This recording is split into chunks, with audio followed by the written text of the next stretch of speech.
We're super happy to be here with you. This is Let's Talk Economic Justice with the Despise girls in the context of the campaign of campaigns. We will explain later on what this is about the Despise girls, but I'm super thrilled to be joined here by Tete and Rina, my sisters of fight and of adventures. And the three of us are feminist activists for global justice in general, environmental, social, gender, economic, redistributive justice. And this is a series that is aiming at trying to unpack without any technical jargon what are all of these issues that everybody should be worried about at this moment at the global level, and of course it's impacting the local. So we are just expecting to have like an hour of a very small light conversation. I think Rina has her water in hand. I forgot my cup of coffee. I hope also Tete is having something to cheering the time. Also, I'm Emilia Reyes, and I'm a feminist from a feminist Mexican organization called Equidad de Género, Ciudadanía, Trabajo y Familia. And we're also one of the co-conveners of the Women's Working Group on Financing for Development. But that is the formal tag. Here, I'm just one member of the Despise girls. So, Peter and Rina, anybody wants to introduce themselves? Yes, thank you, Amelia. It's so great to be here with my Despise girls. I'm Warda Rina. You can call me Rina. I'm from Indonesia, and I'm a proud member of Despise Girls. And then I actually come from an organization called Asia Pacific Forum on Women, Law and Development, and also one of the Women Major Group organizing partner. But again, here only as Despise Girls. And then also, like what Amelia said, I'm a feminist, starting from the student activist to a feminist organization, and so happy to be here. Over to you, Tete. All right. Thanks very much, Emilia and Rina. Hello, everyone. My name is Maria Teresa Lauron, although only my mom calls me by that. Everyone knows me as Tete. So my name is Tete, and I'm based here in Manila. I wear two hats, no? Officially, I'm with the Rosa Luxemburg Foundation and also the Asia Pacific Forum on Women, Law and Development. But for this series, I'm the third member of the Despise Girls. Yeah, working on struggles for economic justice, climate justice, gender justice, trade justice, justice. Yeah, so I'm really happy that we managed to pull this together, the very first pilot episode of Let's Talk Economic Justice. Yeah. Yes, and you will be seeing information about the campaign of campaigns, but I just wanted to tell you a bit about what this series is about. First is that this is coming on their framing of the campaign of campaigns, which is a proposal of a package of demands that everybody should be worried about. The farmers, the people with disabilities, students, people at home, everybody really, indigenous peoples, the feminists, the workers, everybody, because it's like these are the really big decisions that seems that to be happening in the stratosphere, but it's really impacting every minute of our lives. So the idea is of the campaign of campaign to rally around this package of demands. But mostly these demands are known by the technical people, by those who are nerds working on their desks. And really what we wanted to do was to break out the border of the nerds and reach out for regular people, you people out there in their homes watching us, and really trying to promote some dialogue, to engage with you, have a dialogue with you, hear your questions, hear your proposals, hear your ideas, and try to discuss many issues that we are interested about, but also the issues that you are interested about. So please feel free to comment and engage with us. And so we will have a series of conversations here in Facebook. In other times, we will be doing live series on Instagram. Please follow us on Twitter, Instagram, TikTok, and dance with us whenever we are releasing some fun dances. And yeah, eventually we will get into a podcast. That will be the geeky part, but this part is the fun one. So feel free to engage in all of the activities of the campaign of campaigns, and please invite more people to have them join us. Okay, Yes, Amelia and advertising for the campaign of campaigns. yes, and Amelia, we already have a comment said all the power to the Despise girls from Zenas. Thank you, Zenas. Yay! You know, you were saying about TikTok dance, and I was laughing because I remember all the times that we are actually, not only fighting inside the building, but outside, doing dancing and everything. So this is actually the what do you call it? The mood that we want to build, right? In this series is not really like a serious or technical jargon, just like what Amelia said, but it's supposed to be a chat between activists, feminists. We want to actually have a discussion. We can be who we are, as an activist here. So please, it doesn't need to be, you really just need to be here, and then please feel free to put your comments and questions, and then have fun together with us, and also really talking about serious stuff in a militant way, but we also can be, can be fun also, right, Tata? Yeah, that's what we're saying to everyone. No? That the work that we do is already very serious, but we don't take ourselves seriously. Does it make sense? But But that's the work is what we do. For serious. those who don't know us, what is it that we do exactly? Yeah. Maybe a little bit of a backtrack. Why the Despise girls? No. No, Um. first we We, are activists of oh, okay. global arenas. Now, because you already keep mentioning that we're feminists, we're activists, we're from the global south. So, yeah, it's true. And I think what brought the three of us together is that we are very, very active in the global space, no, in the intergovernmental forums, whether it's at the UN or, we're always there following them, making sure that with us, through us, we set the bar high for all of these intergovernmental discussions, and we try to bring the voices of women and other excluded communities to demand urgent as well as long-term solutions, not to realize gender equality, women's human rights, demand accountability from governments and other actors. Yeah. So again, people were asking, did you just think up the name The Spice Girls for this series? Excusez-moi, the name The Spice Girls have been around since 2016, I guess, no? I'm not sure if it was 2014 or 15. Really? Could be with the open working group for the 2030 agenda. Yeah. What I do remember, and I've been trying to look for that photo of us, no, the very first photo of the three of us with the term Despise Girls. I remember it was at the UN headquarters in New York. We were wearing pink scarves. We were just concluding a meeting of the women's major group. And then people were asking us to go outside and wear capes or something. And we did that. And then we said, yeah, we're rock stars. We're badass, And I think that's how I thought of the name Despise Girls, but Yeah. also I think because maybe governments despise us, no? For all the things that we've been saying when we have the 2 or 3 minute interventions in the UN. What do you remember, Emilia, Rina? I think to me it was like a two-stage. The first one was just within the context of the, people out there in the UN. People, civil society gets to be an observer and monitor official processes, especially with specific seats. In the case of the 2030 agenda, the Sustainable Development Agenda, it is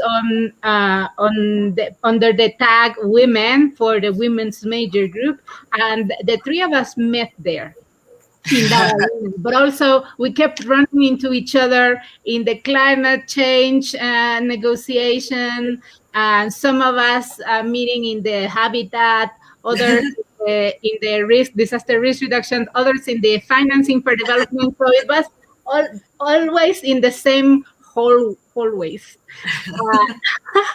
But the thing is, so the women's major group had this campaign on having one color each day, presenting one demand.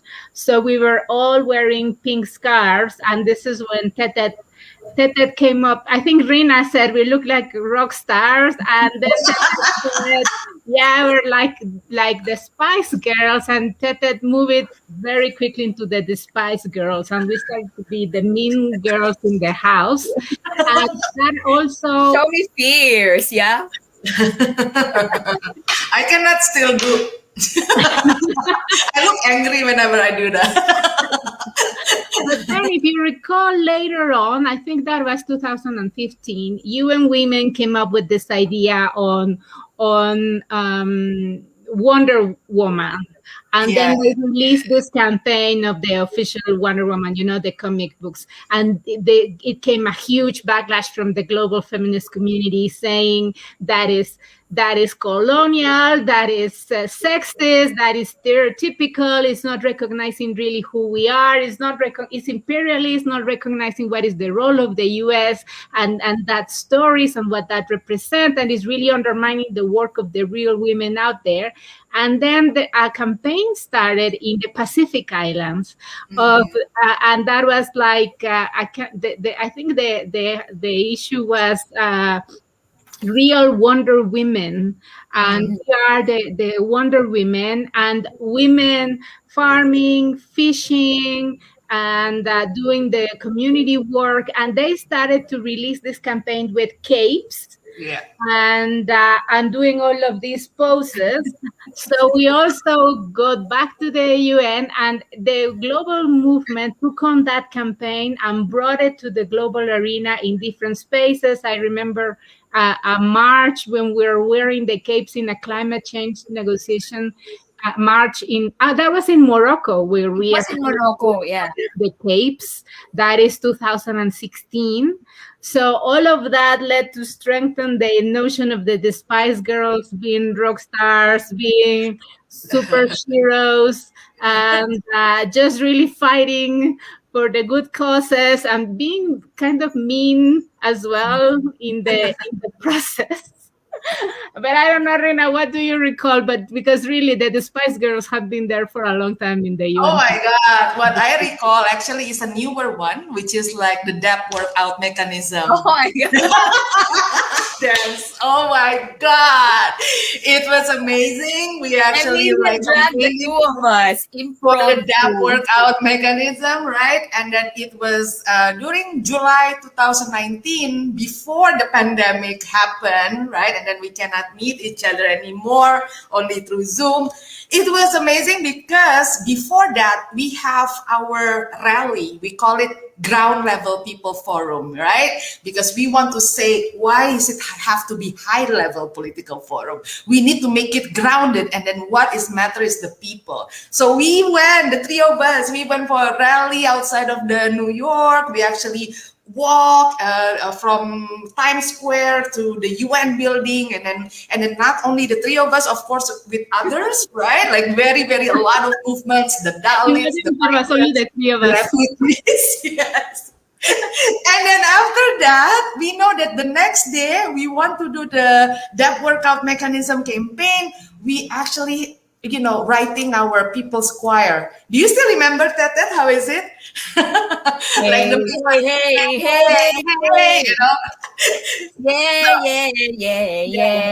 Yeah. It's really amazing, and then it was like my newest memories of the Despise Girls before we got separated, like at least from the travel.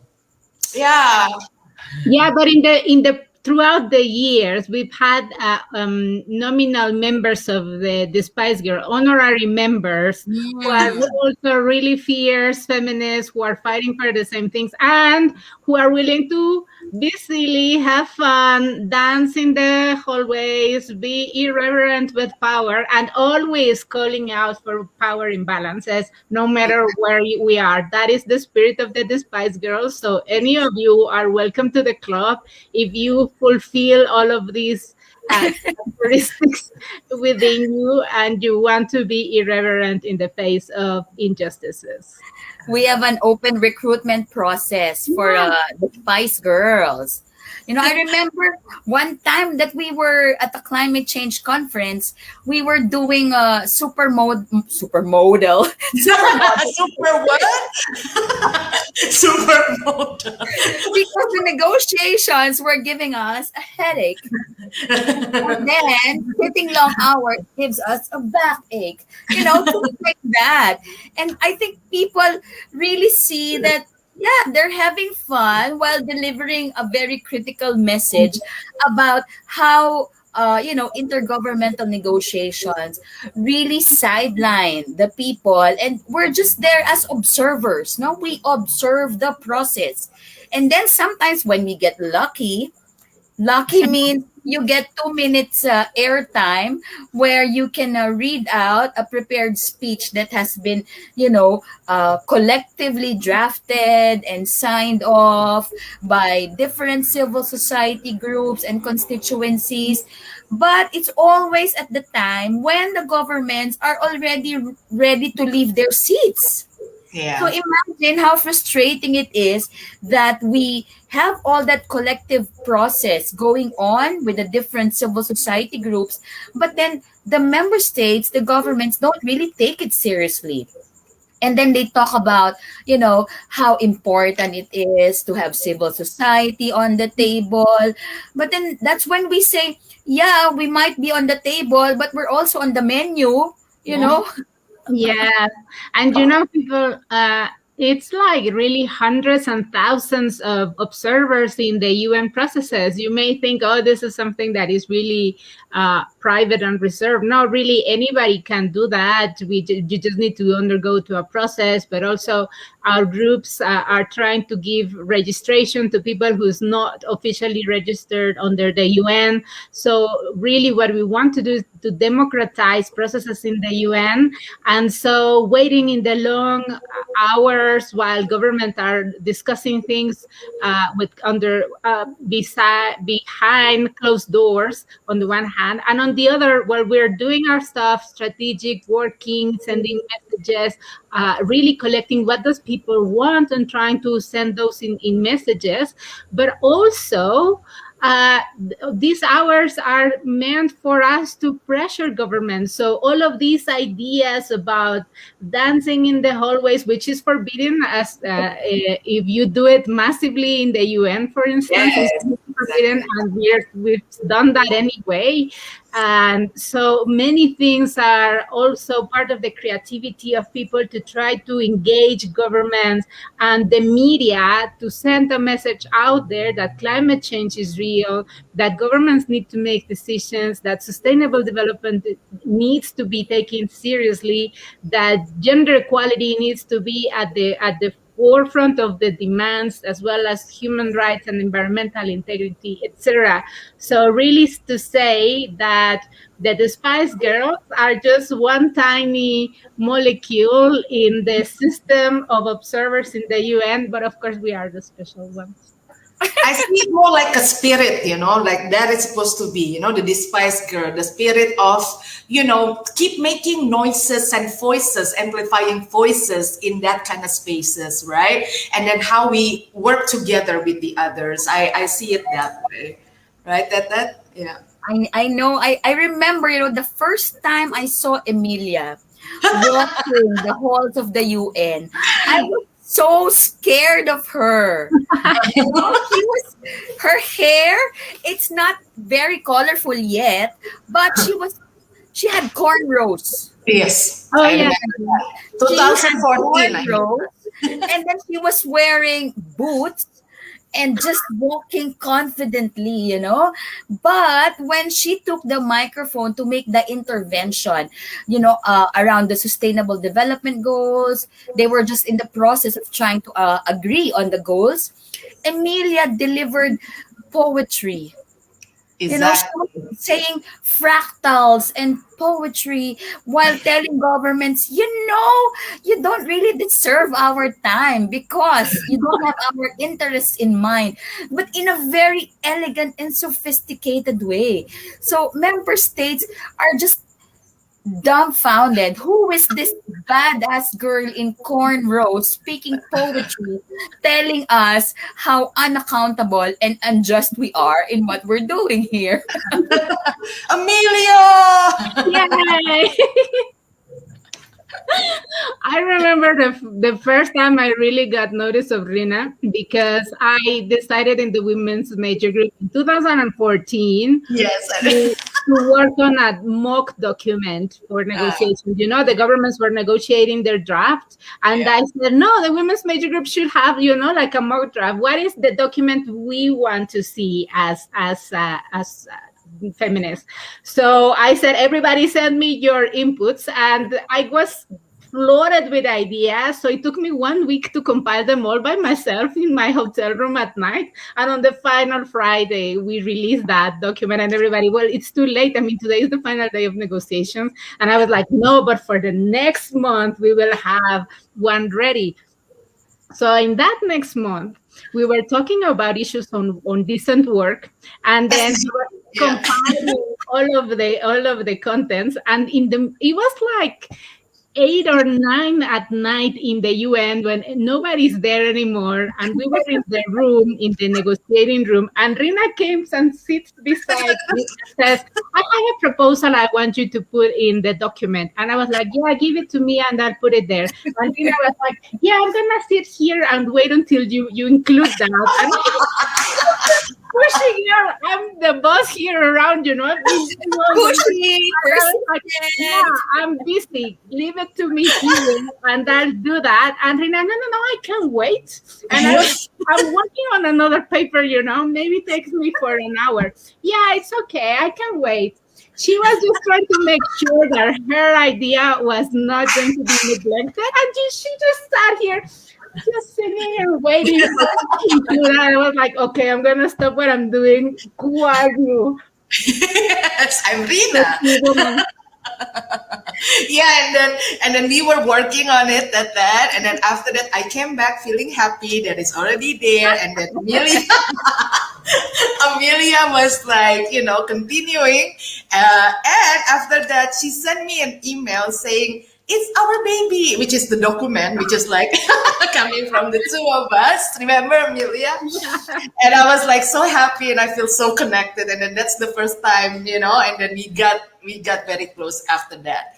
But for you and Tata, Amelia, I remember the quotable quotes. Remember that one? Oh, The that unquotable was quotes. my idea. Yeah. The unquotable quotes. What is it? What is it? Tell. So the UN governments say embarrassing things all of the time in the UN.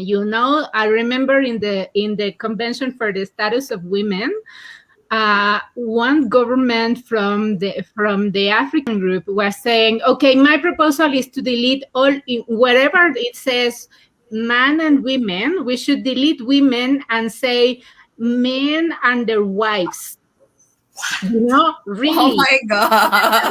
Proposal made on the floor of the UN, and with ideas like that all of the time. No, remember the European Union when discussing the 2030 agenda, and they said we don't want human to be in the paragraph. We don't want it to read human rights for all people. Let us delete all people and say for all citizens. People out there.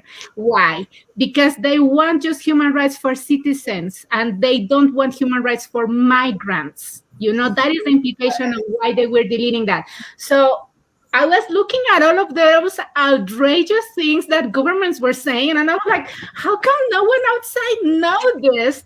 But you are political, you are an activist, so you cannot really, flash and expose the governments outside to the world.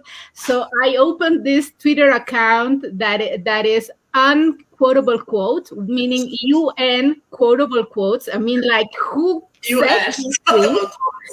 And I started to just receive all of the quotes that government embarrassing things that governments were saying, and I would publish that anonymously in that Twitter account for 2014 and 2015. I need to revive that account actually now, because it was really great to be exposing the governments, and I was the one carrying that.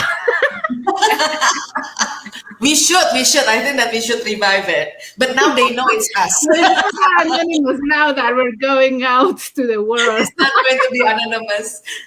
It's really very important that we revive all these creative ideas that we have, especially now that governments are saying, climate positive post-pandemic recovery, yeah. But the narrative now is BBB through PPP, building God, better through public-private partnerships. And I think it's important that people also, with us now, realize and see that there are so many challenges now. That's why we're saying, let's talk economic justice, because this lies at the heart of everything that we do.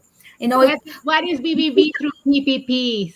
It's building back better, which is the UN mantra for a post-pandemic recovery, but through PPP, public-private partnerships. So it's like I almost fell off my seat when I heard one member. What are public-private partnerships, Tetet? Rina, help! That's really already with so many acronyms that were introduced, But basically, the UN and many governments are now saying that we can have a recovery that is clean, green, inclusive, sustainable, all of those nice words through privatization. If we let private sector, more importantly, when we let corporations do their thing, take the lead in this recovery. It's like, what? I almost fell off my seat when I heard them say that. When was that? In one of those virtual negotiations. 2020, I think. It's in the 2020 discussion. We already heard that kind of mantra everywhere. Yeah. And it's everywhere, no? It's across all different UN forums, no? In the UN Climate Change Conference Forum, that's also the new mantra. They just call it differently. They say it's net zero emissions, nature-based solutions. It makes it seem nice, it gives you a warm, fuzzy feeling that it's, yes, positive, everyone recovers, no one left behind. But really, when you dissect it, we'll be calling for a revolution. That's right. No, and I want to just say, okay, Emilia, you want to say first? No, See, I told you this is going to happen, This is going to happen. I told you that we're going to talk at the same time. Okay. No, about that, like the jargon, even leaving no one behind, right? I mean, like it's a jargon that SDG has, and then it's actually it's almost like, oh yes, we forget to actually include some communities. It's not like that, right? Like some communities, some groups are intentionally left behind. So it is also the things that I always feel, like angry and agitated in this kind of UN jargon of the SDG and also the others, because it sounds like, okay, now we want to include everyone, including the private sector, but we want to include the marginalized, but they don't really get it, because it's actually the system that is actually really intentionally left people behind, while the other is actually ahead, right? So it really, like, our economy right now, sorry, I got agitated. It's always like this. Like, our economy right now is really rely on the exploitation, right? On the discrimination on women also, and then really, rely on the gender stereotyping of women also in the terms of work, right? So this is why I think that it's very important for us to talk about, how we see economic justice, and how do we want to look into what kind of model that we want to actually have. Yeah. Sorry. It's like, oh, I remember my time in the No, yeah, and I think this is why the real relevance of these conversations, because people may feel intimidated by all of the technical jargon, Yeah. and the UN is specialist in releasing any new jargon that seems to, I don't understand it, and lots of acronyms. But when you really unpack those elements, you realize that on the one hand, those are meant to keep people away, and on the other, those are hiding very shady issues. The governments are are great, really, to coming up with new terms, really, to keep on doing the same things just under the new brand. So now, but really, they do pink washing, purple washing, green washing, everything, rainbow washing, and they keep on doing the same things under new tags. So that is really important. So I remember there is one term in the UN which is MOI, which is means of implementation, which is where is the funding, what are the capacities that are out there, where is the technology. And I remember Rina talking to the UN room, saying MOIs are MIA, meaning Missing in action. are missing in action. It was like really coming back to the government with all this jargon. Is like, really, what is this and where is it? Where is the real financing? You're all talking about this private sector, meaning that everything is going to be privatized in the means to achieving whatever goals they are placing themselves. But really, what Rina was saying is, where is the public funding? When is it going to reach out to the communities? And that was really something incredible to watch in the UN. Rina. Yeah, I think it's really important, no? Come to think of it, there's so many reincarnations of mantras and acronyms and jargons. But the bottom line is, it's still about maintaining the current unjust economic order. Yeah, let's put it out there. It's about maintaining this capitalist system. But now they want to make it green. So it's about greening capitalism and expecting that, markets, corporations, and even institutions will be the ones to provide the way out of this multiple crisis that we are all experiencing, when in fact they are the ones who have created and intensified all of these problems of inequality, social exclusion, marginalization, environmental degradation. And now I really find it ironic that the private sector, corporations, are being brought in as the solution to all of the mess that they created in the first place. Exactly. Let me take some pause here to acknowledge the people commenting here, because we love them all. Shanaz, I see Ellie. I love the emojis. What is the emoji? And I just want the part. People in the audience, Adriana Lopez is really the mastermind behind all this. She's really leading on to make sure that this session is happening well. So all of our recognition to Adriana as well. She's like the conscientious voice saying, keep on doing this. Thank you, Adriana. And and she's asking us a very tough question, she's trying to make it go to the proper channel, and she's saying, what are the economic justice principles of the Despise girls, and what is our vision? So who wants to take on that one? Very tough. Rina.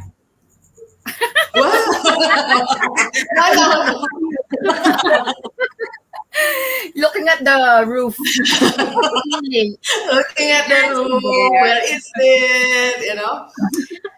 Yeah, I think that for me it's like this. Yeah, I mean, like, what is the vision and etc. I mean, I'm talking from the perspective of the global south, especially coming from the Asia Pacific. A lot of feminist organization movements in our region is actually already saying that we cannot actually, survive in this planet, right? And also in the society with this current model of development. That is really, really, a fundamental thing that we realize. And then many of the feminist organizations in the region has also said that the current model of development is sexist, right? It is really patriarchal. So what we are thinking is actually really have this notion of justice. So when we're talking about economic justice, right? So what does justice mean? For us, like, maybe we can ask also Amelia and Tata, but for us, it's like justice means that you actually need to recognize the injustices first. You can always, because now UN always said, don't talk about problem or systemic issue, talk about the solution. You need to be more, constructive in the way that you are, etc. Don't be confrontative. We cannot, because there are so many injustices that happen because of the current economic system and also governance, right? So one is actually to realize what is the injustices. Second is actually to know the actors who's doing it. Yeah, and then making them accountable to it. And then the third one is actually, like, really asking for remedy for those who are affected also, right? So that is for me the notion of justice. Maybe not necessarily only economic justice, because we have many justice also, right? Redistributive justice, social and gender justice, environmental justice. In us, we also have like accountability to the people as part of the justice, and all in all is development justice for us, right? Yeah. So I don't know. Rina talking, there is nothing else to say. Goodbye, people. I'm really sorry.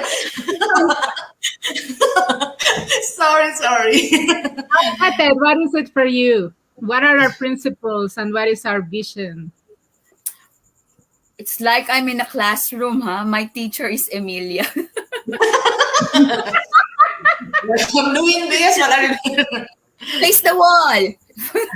No, I think I really subscribe to what Rina just mentioned. No, that there are many different manifestations of injustices, and it's all interrelated. There are problems in the way people relate with each other. There are problems with the way, between rich and poor, between North and South, men and women. So all of these are just manifestations of something more fundamental, and that is the question of injustice. I think my appreciation there is that, he or she who holds economic power also holds political power. So that is already, sorry, he, no? He economic power also wields the political power, because that is very fundamental. If you have more means, if you have more resources, first question is, how did you get those resources in the first place? It's not like you're born with it. Even if you were born with it, you have to root it also. So somewhere along the line, somewhere along the way, there must be, exploitation and oppression. So that lies at the core of the many injustices that we are experiencing. And I think that is why we're here doing the things that we're doing, is because we want to address the roots of all of those Yeah. injustices, no? The roots of inequality, the roots of exclusion, of the ecological crisis, even the roots of what you call this, the suppression and repression of rights. Because if you are critical to all the inequalities and injustices, then that makes you a target also of the state machineries. Let's put it at that. I'm coming from the Philippines, one of the most dangerous places in the planet at the moment to be critical. And Yeah. that is our lived reality. If you're critical of systems and structures, then you are red tagged, then you are silenced, harassed, intimidated, and even killed. So I think that is where I'm coming from, no? Against injustice and against inequality. I thank you. And you want world peace.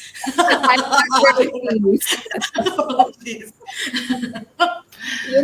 Last night when I was thinking about this, I thought we need to have a segment like weather girls, and we should switch to do that, rotate to that.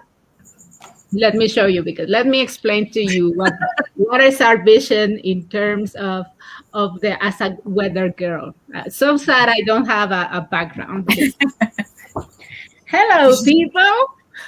I'm the weather girl this morning, and I'm going to tell you, you should be on the watch out today, because we see very strong currents of climate change coming from the global north to the global south, with big impacts, especially on the coastal areas, like in the least developing countries and the small island developing states. That is caused by the carbon emissions, historical carbon emissions produced in the global north for their benefits, without the people in the global south really having the means. So we are concerned today in this report of the weather on how the people in the islands and in the global south is going to cope. But then we see currents of winds of fundamentalisms coming here, and conservative forces and misogynistic men ruling the world and imposing their vision, repressing women's human rights, the rights to bodily autonomy, repressing the right to participate, and the civil space. So we see all those wins, and we fear that those wins are going to cause a lot of destabilization in the region while we have a pandemic going on.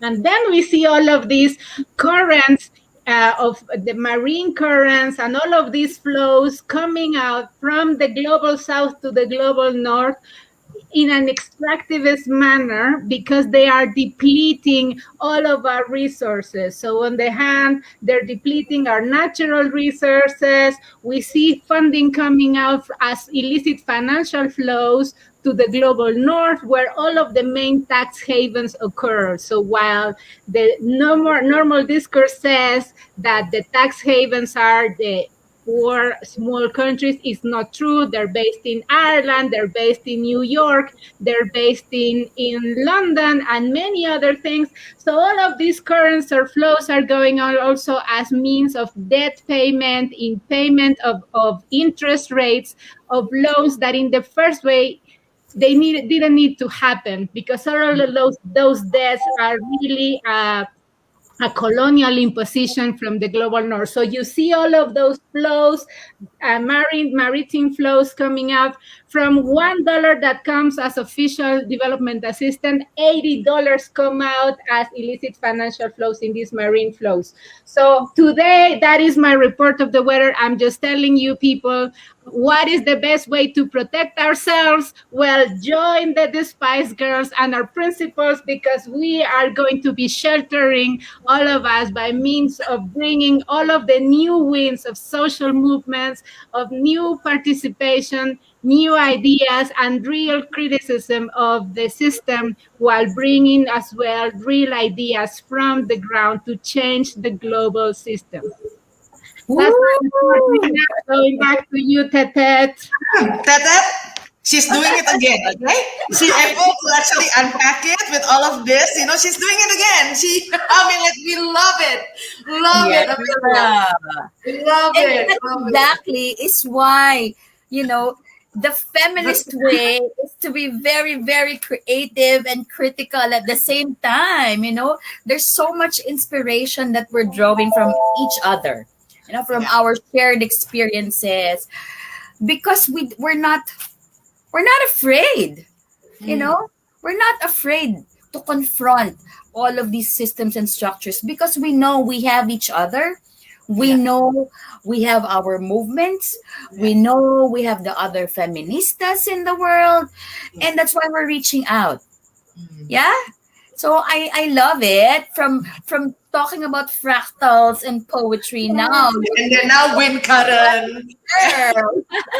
Now I'm just the weather girl. So we become Despise weather girl.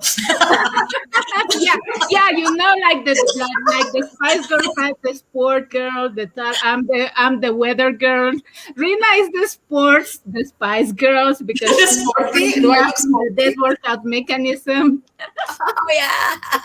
And Tetford is the model one, because she's always being posing in the. Yeah. In the I'm having a headache. My back hurts from sitting in all of these rooms. So we have a question from Ali saying, how can we fight as despised girls to achieve economic justice? What can I do? First of all, it's a club. You just need your fierceness and bring it on to the fight. And Ali, she's very fierce. So Yeah. we know she's the Spice Girls material to Oh, join this club. Yes. already, yeah. Register and then we'll accept. Yes. Immediately. Some national We're chapters. accepting nominations to join the Spice Girl. Can you imagine? We're sitting in the UN. I'm making this intervention on behalf of the Despise Girls. And all 197 Yes, members. my name is Teta Lauron. I'm speaking on behalf of Despise Girls. Excellency. Millions of members in 197 countries of the UN. Well, Ellie is now saying the Spice Girl for SG 2026. We were fighting for having a woman as a Secretary General in the UN, and in the last time when Guterres won, it was also my idea in an email to the OPs. Mustaches. Yes. And this is ridiculous. And in the next week, all of the women's major group were wearing mustaches in the hallways, and in the periscopes we have pictures of us wearing mustaches. It's like, men think that they can get rid of us. They need us to be wearing mustaches to be taken into account. We will, because they can't get rid of us women. And now again, Guterres, I'll express my opinions on Guterres on the next episode. But another man again, no woman. It's really it's obscene. We will invite Ellie to tell us all about what the dynamic politics is there. But he's already on his way out. Be kind, be gentle. No, he was The more reason. again last week. Oh, Yes. wow. Wow. Yes, it's obscene. Unless I was the object of a prank. Ellie confirmed, but it is really terrible. That's really terrible, yeah. Yeah. So you already said about the next episode. Is it like we will talk about Guterres next episode? Is it a Well, promise? I will talk about the terror next episode. I will unveil everything. Time Well, flies. actually, Imagine, it's Oh my already almost God, one I'm having so hour. much fun. Time flies. well, actually, we didn't get to touch all of the issues that we wanted to Oh talk. no, I'm really sorry. Yeah. Yes, but let's just wrap up with we are promoting a feminist economic justice with a decolonial approach, and all of two things together convey into a global view. And we need to unpack what all of those things say. But really, I want to touch a bit on the decolonial because we will be unpacking all of those things. But on the decolonial is very important because even international NGOs or those organizations based in the global north or even feminists in the global north, they have their privileged vision that it's, of course, by the relevance of the language and the resources they have access to, etc.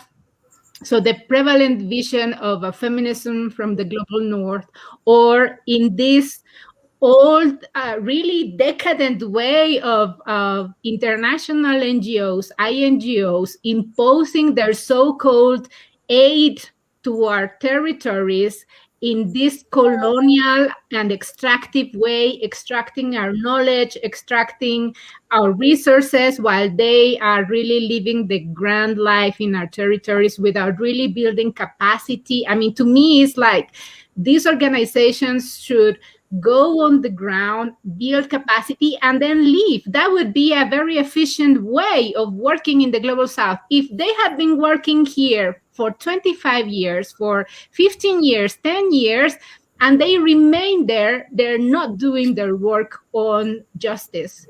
They just want to keep on feeding on with the funding, because what they really should do in standing in solidarity is to be there, bring the capacity, bring the resources to the locals, and leave. Leave is the key word here. So I'm just saying that the decolonial approach in being an activist is also very important, because otherwise you may feel that you're an activist while being neoliberal, but you're not. You know? Just let me tell you that. Can we do that as our gimmick? Well, we're the Spice Girls. We're going to say mean things in this space. And Ellie saying that, yeah, so it was so disappointed that Guterres was the only official candidate ever presented, and now will Right. be re-elected for a second term. Thank you, Ellie, for confirming my sad news last week.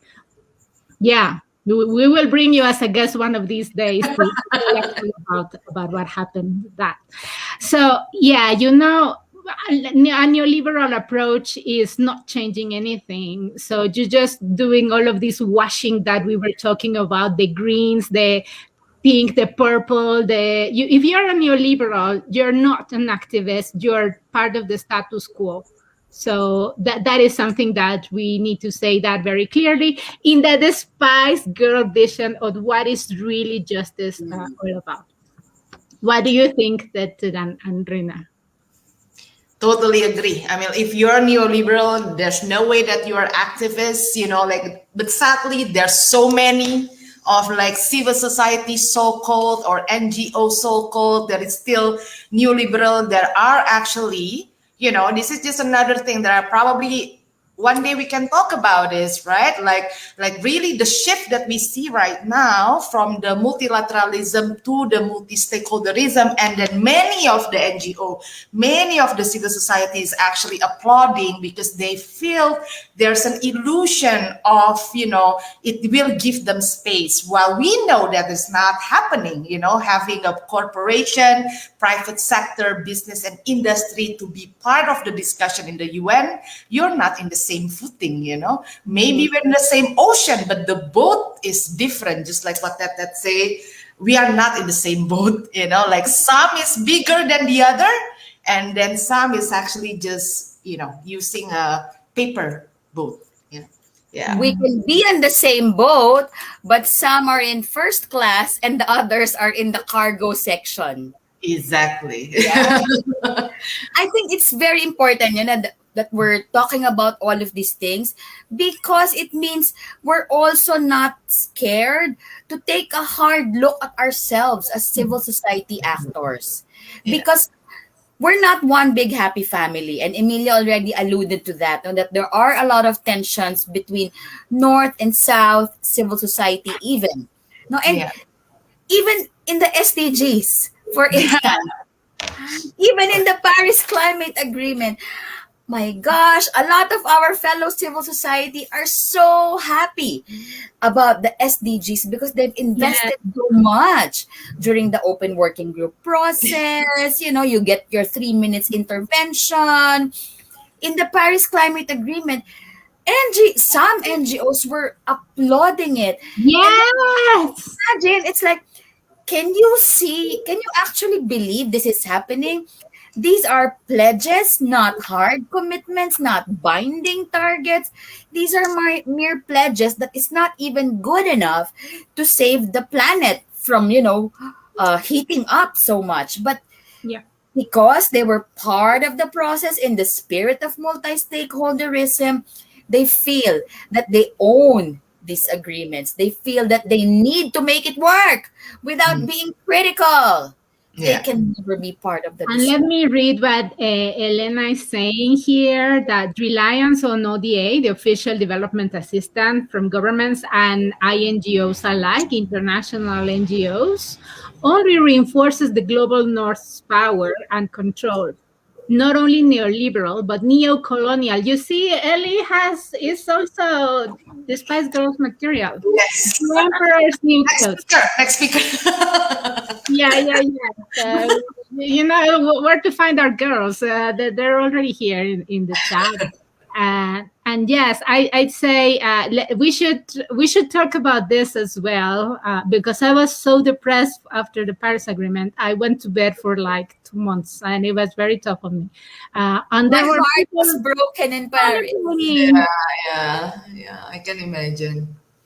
Yeah, well, before we leave, I just wanted to tell you there is another process upcoming in January. That is the least developed countries process, and it is something that is very important for people out there to know, because the least developing countries have these least developed countries have this process in which if they fulfill certain conditions, they can graduate, they can Yeah. become no longer LDCs, least developed countries anymore. But in the context of the pandemics, that means that all of the, let's say, all of the allowances that powerful countries give them, like access to funding, access to technology, not paying for intellectual property rights in some cases, and now we're seeing all of the discussion on the intellectual property rights of vaccines. So it is very crucial to keep on supporting these countries, especially because they are the ones who are also carrying all the burden of the climate change impacts, of all of the economic crisis and recession and stuff.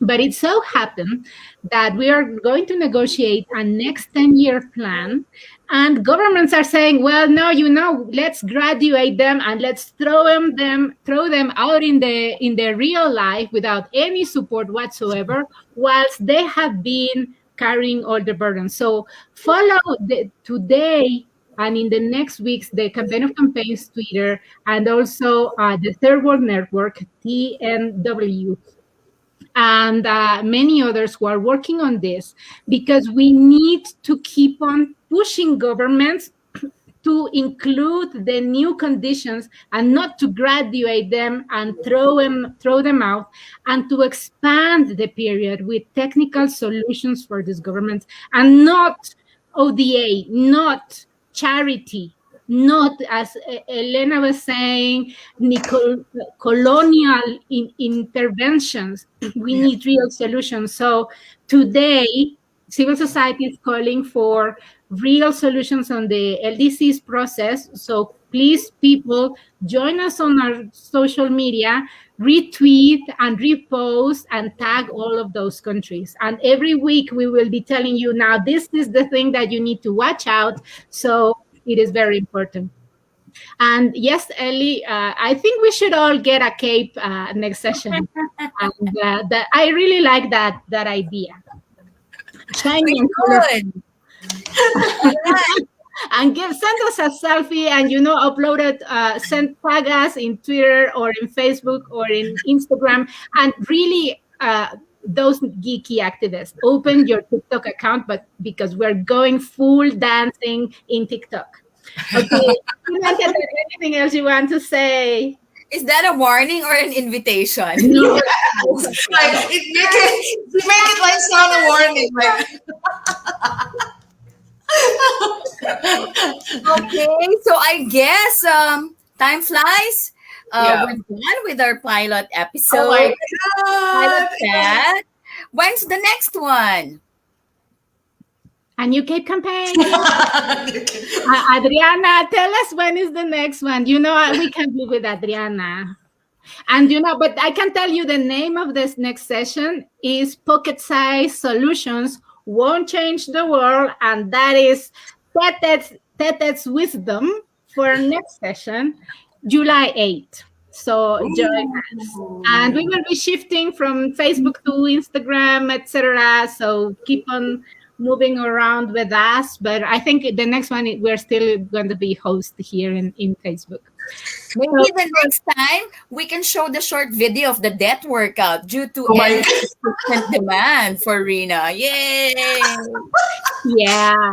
I support Ellie. We need to do a new one, just a TikTok and everybody dancing in their house. Exactly. All right. So I hope everyone enjoyed. lovely catching up with the two of you and with everyone. Yes, thank you so Let's much. do this again. Love you. Oh, cheers. I don't have any